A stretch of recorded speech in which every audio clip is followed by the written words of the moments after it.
Good morning students, online class में आपका स्वागत है। हमारा चैप्टर 2 कंपोनेंट्स ऑफ फूड चल रहा है। ये हमारा वीडियो 7th है। ये 7वीं क्लास है हमारी साइंस की। इस चैप्टर कंपोनेंट्स ऑफ फूड में अभी तक हमने वेरियस फूड कंपोनेंट के बारे में पढ़ा।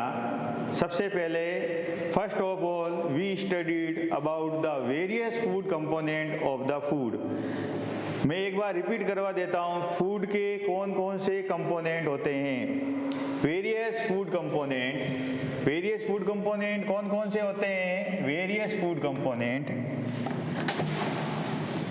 Various food component.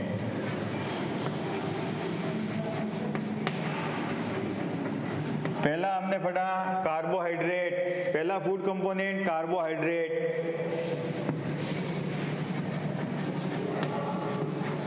सेकंड हमने पढ़ा फैट। थर्ड हमने पढ़ा प्रोटीन।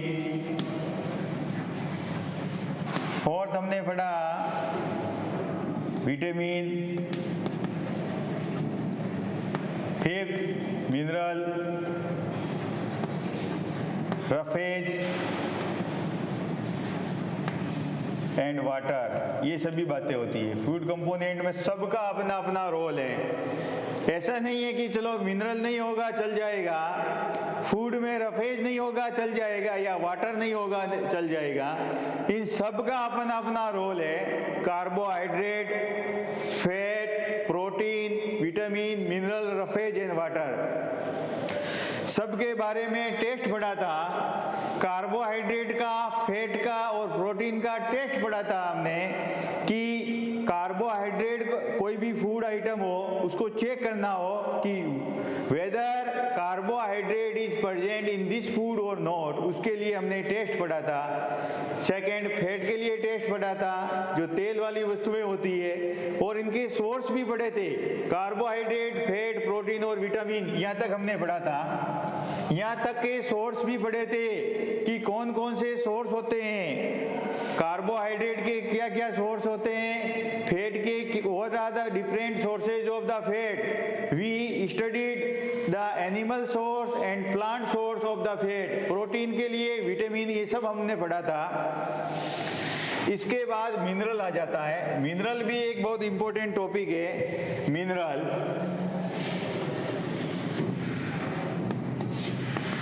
अब कहेंगे सर हम मिनरल तो हम कभी खाते ही नहीं है। Various food component we eat, जो अलग अलग फूड कंपोनेंट हम खा रहे हैं, कोई भी फूड आइटम खा रहे हैं अलग अलग, तो उस फूड आइटम में हमको ये मिनरल भी मिल जाते हैं। डिफरेंट फूड आइटम में डिफरेंट मिनरल मिलते हैं। जैसे मैं आयोडीन की बात करता हूँ, आयोडीन की बात करता हूँ, बुक में गिवन है आयोडीन एक मिनरल है। अब आयोडीन हमको कहाँ कहाँ से मिलता है। जिंजर, अदरक खाने से आयोडीन मिलता है। अलग से आयोडीन खाने की अलग जरूरत नहीं होती है, फिर भी हम नमक के साथ आयोडीन खाते हैं। सॉल्ट, हम जो सॉल्ट खाते हैं उससे भी हमको आयोडीन मिलता है। अदरक, जिंजर अदरक से मिलता है। इसके साथ फिश और कई सारे सी एनिमल्स, जो समुद्री जानवर होते हैं छोटे बड़े, उन सब में ये आयोडीन मिलता है। Green leafy vegetable, green leafy vegetable, हरी पत्तेदार सब्जियां हम खाते हैं, इन सब से हमको क्या मिलता है। आयोडीन मिनरल मिलता है। आयोडीन हमारे बॉडी के लिए बहुत ज़रूरत होती है। सभी मिनरल की हमारे बॉडी में आवश्यकता होती है। अगर हमारे बॉडी में आयोडीन की कमी होगी तो गले का रोग हो जाता है, गोइटर, गलगंड रोग हो जाता है, गोइटर कहते हैं, गला फूल जाता है। जनरली ये बीमारी नहीं होती है क्योंकि जो फूड आइटम हम खा रहे हैं उससे हमारे बॉडी को जो आयोडीन की रिक्वायरमेंट होती है वो कंप्लीट हो जाती है। हरी सब्जियां खाते हो और नमक खाते हो तो हमको आयोडीन की कमी नहीं रहती है बॉडी में। बहुत ही रेयर केस होता है जिसको आयोडीन की प्रॉब्लम रहता है। इसके साथ फॉस्फोरस, वर्ड है, एक तो फॉस्फोरस और एक कैल्शियम। ये दो वर्ड दोनों मिनरल बहुत इंपॉर्टेंट है, हड्डियों के लिए बहुत इंपॉर्टेंट है। हमारे जो बोन्स होते हैं, बोन्स में फॉस्फोरस एंड कैल्शियम होता है। ये फॉस्फोरस और कैल्शियम की जो सोर्स की बात है, आपके बुक में पेज नंबर 13, बुक में पेज नंबर 13 पे सभी बच्चे आ जाओ, बुक साथ रखा करो। While I teach you, you keep your book with you। आप अपने साथ बुक रखो, खुला करके रखो और उसमें भी देखते रहो साथ में। तो पेज नंबर 13 में डायग्राम दे रखा है फॉस्फोरस के लिए। क्या क्या दे रखा है? सोर्स मिल्क दे रखा है, बनाना दे रखा है, इसके साथ ग्रीन चिली दे रखा है। बुक में देखो डायग्राम है, पेज नंबर 13 में दे रखा है। इन सब में फॉस्फोरस है, वीट है, राइस है, सब में फॉस्फोरस मिलता है। इसके साथ आयरन, फॉस्फोरस का भी देख लो, मैं लिख लेता हूँ, थोड़ा दिमाग में रहेगा आपका। फॉस्फोरस ये जो हमारे हड्डियों के लिए फॉस्फोरस और कैल्शियम बहुत इंपॉर्टेंट है। मिल्क से कई सारे विटामिन, मिनरल, फैट मिलते हैं। मिल्क, बनाना, ग्रीन चिली,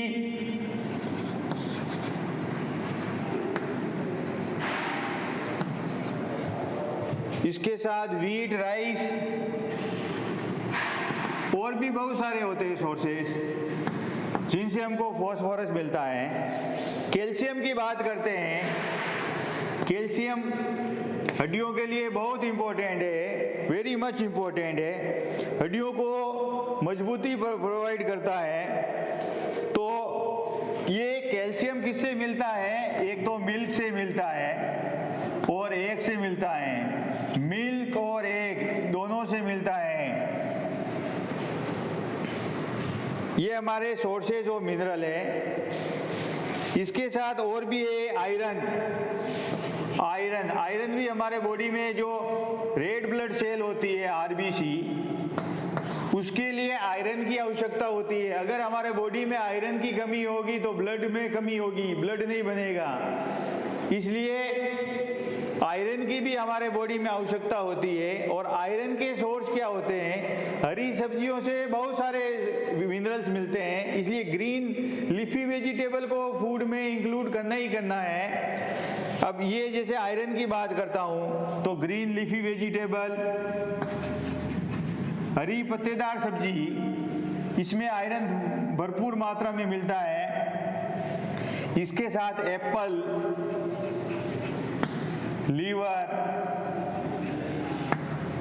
लीवर होता है, इन सब में आयरन मिलता है।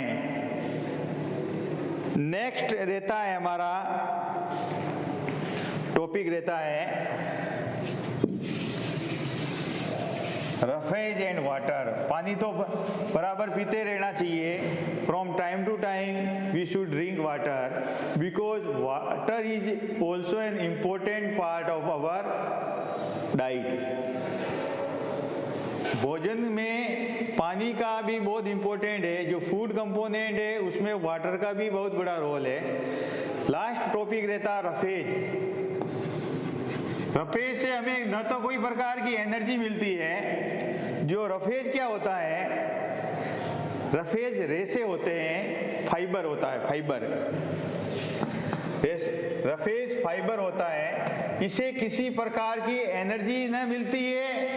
ये क्या करता है? जो फूड हम खाते हैं, अगर रफेज हमारे फूड में नहीं होगा तो फूड का जो मूवमेंट होता है स्मॉल इंटेस्टाइन में, लार्ज इंटेस्टाइन में, वो बराबर नहीं रहेगा और कॉन्स्टिपेशन की प्रॉब्लम होगी। कॉन्स्टिपेशन हो जाएगा, आपको कब्ज हो जाएगा। कॉन्स्टिपेशन होने से आपका फूड वहीं ज़्यादा फर्मेंटेड हो जाएगा और फूड का जो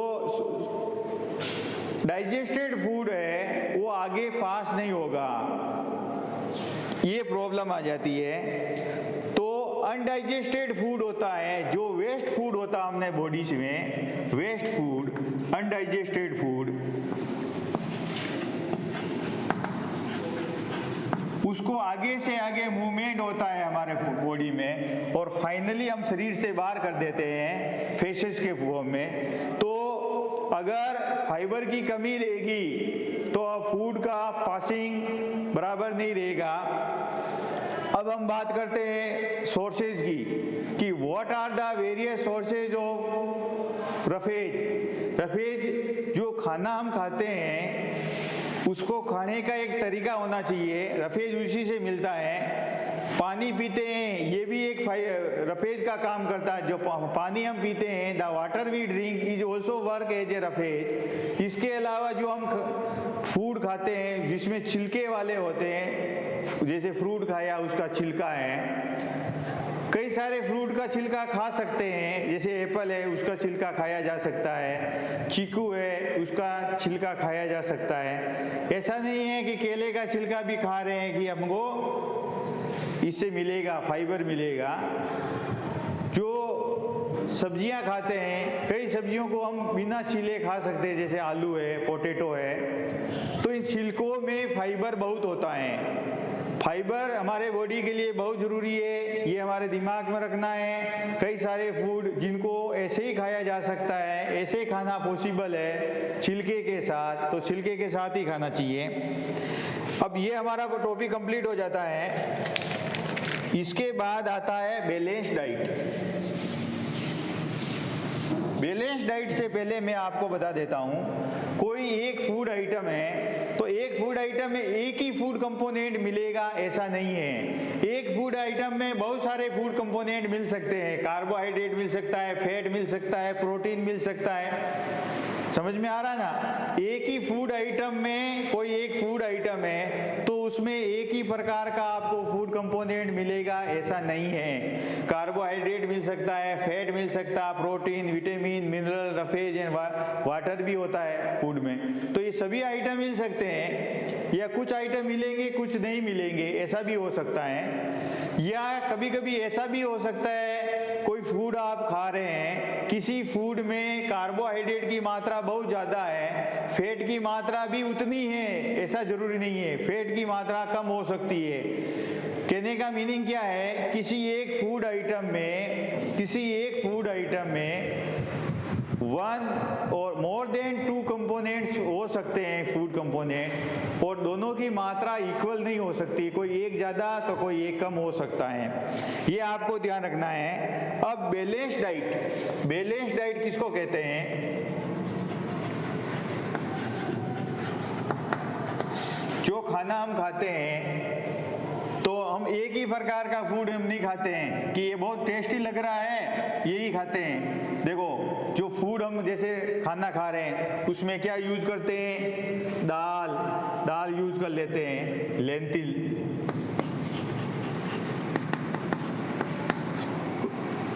चपाती,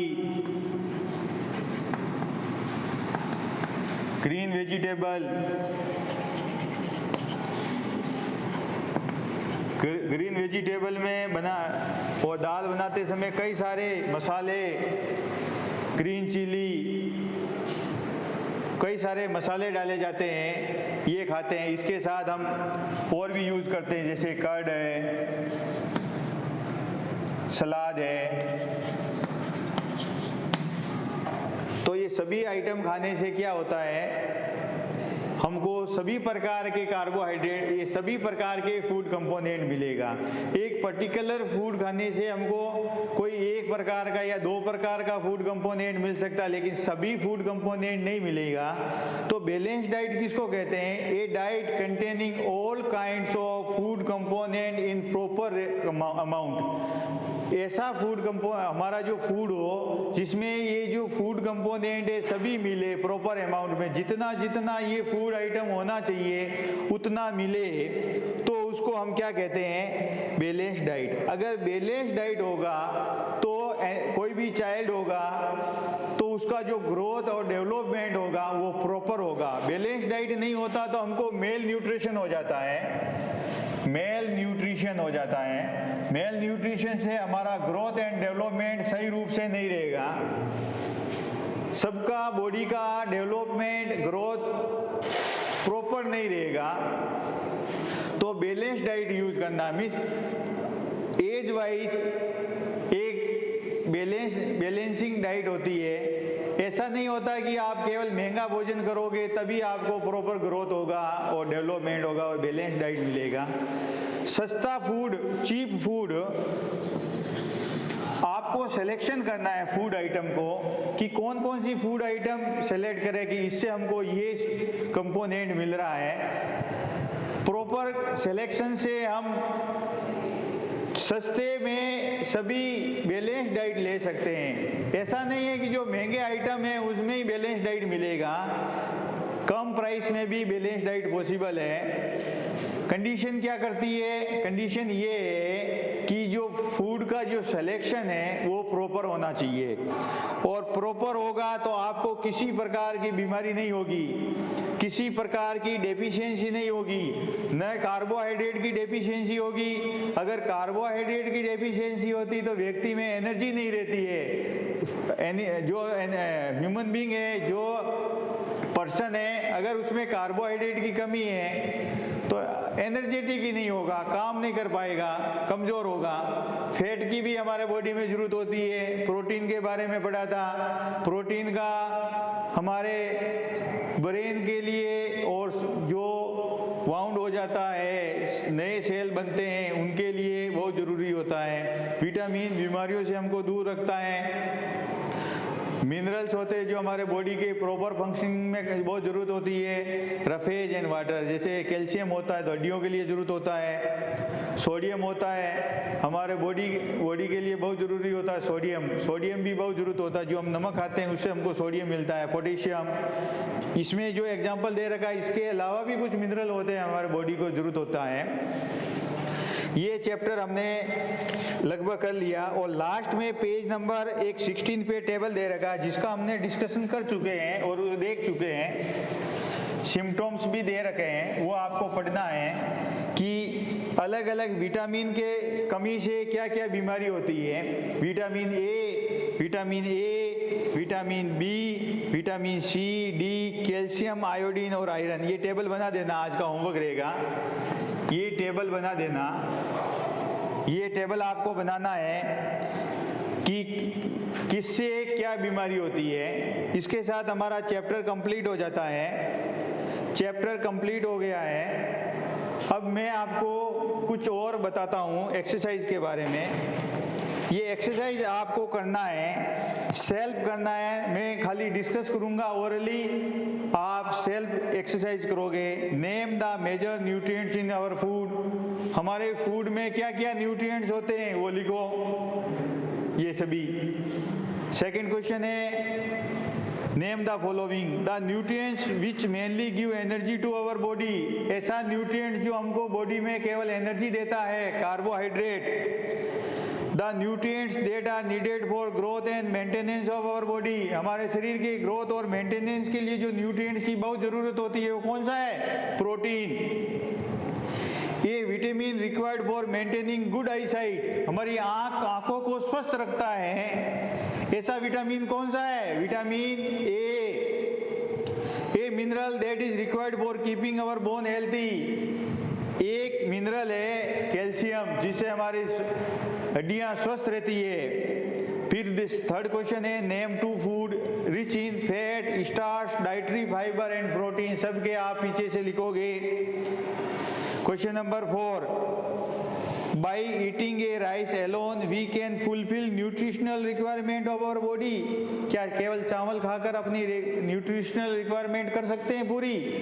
नो, क्योंकि एक राइस खाने से हमको सभी प्रकार के फूड कंपोनेंट थोड़ी मिलेंगे। सेकेंड है deficiency can be prevented by eating a balance diet. True, अगर आप बैलेंस डाइट खा रहे हो तो आपको किसी प्रकार की डेफिशिएंसी नहीं रहेगी। Balance diet for the body should contain a variety of food item balance diet में वैरायटी ऑफ फूड आइटम होने चाहिए, correct. Meat alone is sufficient to provide all nutrients to the body, क्या केवल meet से हमको सभी nutrients मिल सकते हैं? No. Fill in the blank है, जो भी आपको भरने हैं, A B C D. Blank is cause by deficiency of vitamin D, table में दे रखा रिकेट्स, याद होना चाहिए। रिकेट से विटामिन डी की कमी होती है। Deficiency of blank causes a disease known as beri, vitamin B की कमी से, विटामिन बी की कमी से बेरी होता है। Deficiency of vitamin C causes a disease known as scurvy. और फोर्थ है नाइट ब्लाइंडनेस, किससे होता है? Due to deficiency of vitamin A in our food. ये आप कंप्लीट कर लें। आज का हमारा क्लास इतना ही रहेगा और साथ में चैप्टर कंप्लीट हो जाता है। अब हमारे 2 चैप्टर कंप्लीट हो गए हैं, अब हम 3rd चैप्टर शुरू करेंगे नेक्स्ट क्लास में। Thank you.